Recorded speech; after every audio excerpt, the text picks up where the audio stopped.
Hello everyone. दोस्तों, इस video में हम एक ऐसे टॉपिक की बात करेंगे जो एक बहुत इंपॉर्टेंट फैक्टर प्ले करता है जब भी हम किसी भी मतलब कोई भी अगर कॉम्पिटिटिव एग्जामिनेशन है उसमें टाइम मैनेजमेंट का एक बहुत इंपॉर्टेंट रोल है। दोस्तों, अक्सर मैं अपने बैचेस में स्टूडेंट से बातचीत करता हूं कि अगर आप पढ़ाई करते हैं बट अगर उसको प्रॉपरली मैनेज नहीं करेंगे, कुछ कुछ स्टेप्स हैं जिनका आपको ध्यान रखना होगा। जैसे आने वाले टाइम में हरियाणा का एग्जामिनेशन आ रहा है, वेस्ट बंगाल का आ रहा है, आरजेएस का आ रहा है। आपको कुछ चीज़ों का ध्यान रखना पड़ेगा अपनी प्रोडक्टिविटी बढ़ाने के लिए। वो कैसे करना है, कैसे उन चीज़ों में डील करना है, हम इस वीडियो में बात करते हैं। दोस्तों देखिए, सबसे पहला पार्ट ये है, मैं यहाँ पे उन चीज़ों का बात करता हूँ जो इग्नोर कर देते हैं। Time interval. दोस्तों, प्रोडक्टिविटी एनहांस करने के कुछ बेहतरीन तरीके हैं। जैसे आप कोई भी दो सब्जेक्ट्स पढ़ते हैं, आप चाहे लैंग्वेज की बात करें, ये सब्जेक्ट नंबर 1 है, सब्जेक्ट नंबर 2 है, आप लैंग्वेज रिवाइज कर रहे हैं, ट्राई कीजिए इनमें एक टाइम इंटरवल हो। टाइम इंटरवल का बेनिफिट ये होगा कि जब भी आप कोई भी चीज़ पढ़ते हैं, अगर आप टाइम गैप देते हैं इन बिटवीन, आपको चीज़ें रिकॉल करने में आसानी होगी और वो चीज़ें रिमाइंड होगी, आपको याद हो जाएंगी लंबे समय के लिए। दैट मीन्स आप इन चीज़ों को लॉन्ग ड्यूरेशन के लिए याद रख सकते हैं अगर आप पढ़ते हुए टाइम इंटरवल देते हैं। कई स्टूडेंट्स की आदत होती है कि वो अगर एक बार मॉर्निंग बैठते हैं, टिल इवनिंग सारा सब्जेक्ट पढ़ के उठते हैं। दोस्तों, हमें सिर्फ रट्टाफिकेशन नहीं करनी, हमें चीज़ें समझनी भी है, रिकॉल भी करनी है, उनको इफेक्टिवली एग्जामिनेशन में रिप्रोड्यूस भी करना है कि हमने क्या पढ़ा। हमें एग्जामिनर तक वो चीज़ पहुंचानी है ताकि हम अच्छा स्कोर कर पाएं। अगर आप इस चार्ट को फॉलो करते हैं, आपकी प्रिपरेशन बहुत बेहतरीन होगी, आपको किसी भी तरह की प्रॉब्लम नहीं आने वाली, इफेक्टिवनेस बढ़ जाएगी। और दोस्तों, ये चीज़ें अपनाई हुई हैं। आप इस पॉइंट को बहुत ध्यान से देखिए, वीडियो में एंड तक बने रहिए, इन पॉइंटर्स को ध्यान से अंडरस्टैंड कीजिए। सबसे पहला पार्ट, हमने जब चीज को पढ़ा, अगर चीज नहीं समझ आती, कोई भी प्रॉब्लम है, उसको फिर से पढ़ो। दोस्तों, आगे बढ़ने का कोई फायदा नहीं जब तक जो आप इंस्टांस नंबर 1 में जो चीज़ आप स्टडी कर रहे हैं, अगर वो समझ नहीं आती तो आप रिकॉलिंग या रिवीजन किस वे से करेंगे। तो इसका एक इफेक्टिव तरीका और है, जैसे ही आप चीज़ को पढ़ते हैं, आपको जितना भी समझ में आया उसका आप एक क्रक्स ड्रॉ कर लीजिए। क्रक्स का मतलब होता है एक शॉर्ट नोट। शॉर्ट नोट मतलब कि अगर आपको फुल फ्लेज चीज समझ नहीं आई, आपने एक बार हल्का सा उसको कवर करके उसको इस शॉर्ट फॉर्मेशन बना ली ताकि आपको एक आउटले समझ आ जाए कि इसमें क्या क्या चीजें कवर्ड है।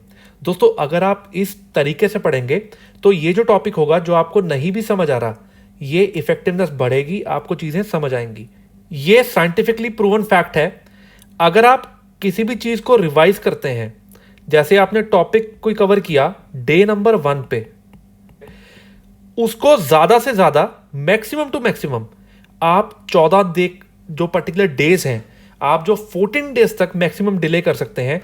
अगर आप उसके बाद तक भी उसको रिकॉल या रिवाइज नहीं करते तो दोस्तों, आपको हर चीज फिर से पढ़नी पड़ेगी। तो इफेक्टिव तरीका क्या है, आपने जब क्रक्स बनाया, आपने चीजें पढ़ी, रिवाइज करते रहिए हर 7 से लेके 14 दिन के बीच बीच में, ताकि जब आप नेक्स्ट टाइम इस चीज को पढ़ेंगे, एक तो काफी हद तक कंटेंट आपका कवर हो जाएगा, प्लस आपको रिकॉल करने में आसानी होगी, आपका टाइम भी कम लगेगा। क्योंकि दोस्तों, आपने अभी ही थोड़े दिन पहले अगर चीज को रिवाइज किया होगा, आपका इस बार टाइम कम लगेगा। अगर आप बड़े बड़े गैप्स पे 14 दिन 25 दिन इसके बाद रिवीजन करते हैं तो आपका ये कंटेंट हाथ से लूज होगा। इस चीज को समझिए। रिवाइज करने के बाद ट्राई टू रिपीट मतलब आपने चीजों को फिर से पढ़ा, आपने उसको समझा। यहां पर सेकंड रीडिंग में जो टॉपिक आपको समझ नहीं आया था, देखिए दोस्तों, हर सब्जेक्ट में, हर लॉ में तकरीबन 65 to 70% जो पार्ट है, आप जब रीडिंग लेते हैं आपको चीजें समझ आती। अगर यहां पर इनिशियल रीडिंग में आपको 30-35% कंटेंट नहीं भी समझ आया, तो आप अगली रीडिंग जब देंगे, इस बार क्या बचेगा, इस बार तकरीबन सिर्फ 10% कंटेंट बचेगा जो नहीं समझ आया। तो जब तक आप 3rd या 4th रीडिंग देंगे, आपको बाकी चीजें लर्न होनी स्टार्ट हो जाएंगी, तो आपकी बाकी चीजें याद होनी स्टार्ट हो गई और यही इफेक्टिव तरीका है चीज़ों को याद करने का। अब जब आपने याद किया, आपका जो फोकस है एग्जामिनेशन के लिए बचा कि आपका ये वीक एरिया है जो आपको समझ नहीं आया, तो rather than worrying about the 90% content, now you have 10% in hand जो आपको पढ़ना है, रिवाइज करना है, रिकॉल करना है। तो दोस्तों, टाइम मैनेजमेंट बहुत इंपॉर्टेंट रोल प्ले करती है। अब ये पार्ट भी एक सिग्निफिकेंट एरिया है कि हमें एक बार में कितने सब्जेक्ट्स कवर करने हैं। तो दोस्तों, मैं बात करूंगा मैक्सिमम की। मैक्सिमम में क्या है कि जैसे आप एग्जांपल लो आरजीएस का, ठीक है, तो आप यहां पे क्या कर सकते हैं, आपके पास लॉ का पार्ट है जो पेपर 1 में कवर्ड है, ठीक है, प्लस लैंग्वेज का पार्ट है। अब लैंग्वेज भी 2 पार्ट में डिवाइडेड है, हिंदी एंड इंग्लिश, ठीक है।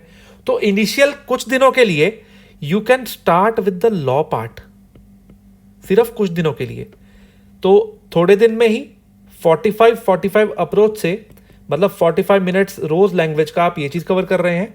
और दोस्तों, टारगेट ये लेके चलना है, अगर इनिशियली लॉ का आप कोई भी एक सब्जेक्ट स्टार्ट करते हैं तो आने वाले 3-4 दिन में आप सेकंड सब्जेक्ट को इंट्रोड्यूस कीजिए, ताकि इसकी इंट्रो कवर हो गई, काफी कंटेंट कवर होना स्टार्ट हो गया और आपने सेकंड सब्जेक्ट को इंट्रोड्यूस कर दिया।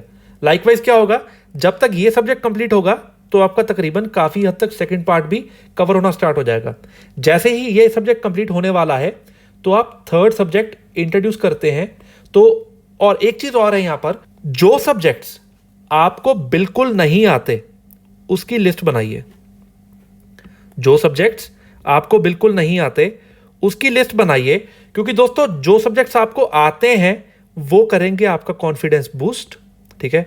बट ट्राई कीजिए फिर सेकंड सब्जेक्ट कॉम्बिनेशन कौन सा उठाना है जो आपको बिल्कुल नहीं आता। दैट मीन्स जो सब्जेक्ट्स आपको थोड़े बहुत भी आते हैं, थोड़ी बेसिक अंडरस्टैंडिंग है, स्टार्ट विद दो सब्जेक्ट्स प्लस 1 वीक सब्जेक्ट, जिसमें आप वीक हैं, मतलब आपको चीजें समझने में प्रॉब्लम आती है, कोई भी ऐसा इशू है तो इसको इंट्रोड्यूस कर दीजिए, ठीक है। जितना भी समय लगता है, ये सब्जेक्ट तो चल ही रहा है आपका। सब्जेक्ट नंबर 1 जब लॉ का चल रहा है, जो आपको अच्छे से चीजें आती हैं, वो स्पीड पे खत्म हो जाएगा, बट जो वीक एरिया है उसको मत भगाइए। तो सबसे बेस्ट पार्ट जो है, सबसे पहले बैठ के आइडेंटिफाई दो सब्जेक्ट्स जिनमें आपको प्रॉब्लम है। यहाँ कुछ ऐसे सब्जेक्ट्स जो मैंने पहले भी वीडियो पोस्ट की थी कि आरजीएस में नए सिलेबस के अकॉर्डिंगली आपको कुछ एडिशनल 3 सब्जेक्ट्स करने हैं, उसका भी ध्यान रखिए।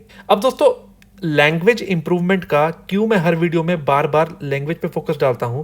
दोस्तों, लैंग्वेज में क्या है, लैंग्वेज जैसे इंग्लिश है, और अगर आपका ये इंग्लिश पूरे का पूरा मीडियम है, इससे बेनिफिट क्या होने वाला है?